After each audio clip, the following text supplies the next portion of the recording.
La direction interdépartementale des routes d'Île-de-France envisage d'éteindre progressivement l'éclairage nocturne sur 130 km de voies rapides de la région.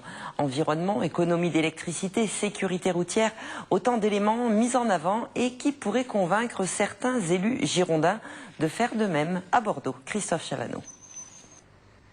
Avec ou sans éclairage, voilà la question posée pour l'espace routier francilien qui se propose de réduire la note d'électricité quant à l'éclairage de 130 km de voies rapides. Pour la rocade bordelaise, il n'en est pas encore question, mais l'idée a le mérite de séduire les élus locaux sur la question développement durable. On peut prendre l'exemple de la rocade, par exemple. Il n'y a pas de raison objective à éclairer forcément la rocade.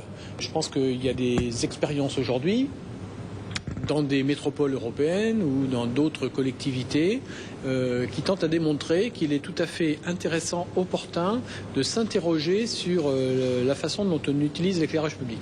Alors il y a plusieurs pistes.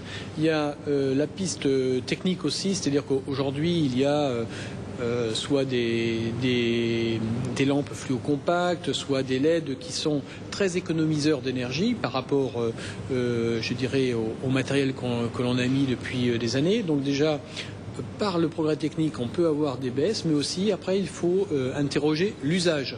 C'est très important.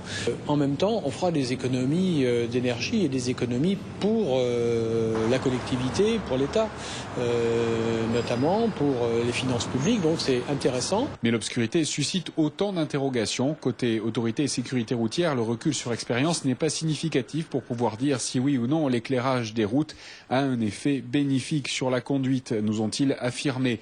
On peut, au regard de certaines études, cependant, dire que l'éclairage procure un faux sentiment de sécurité chez certains conducteurs qui, en voyant mieux et plus loin, sont incités à conduire plus vite.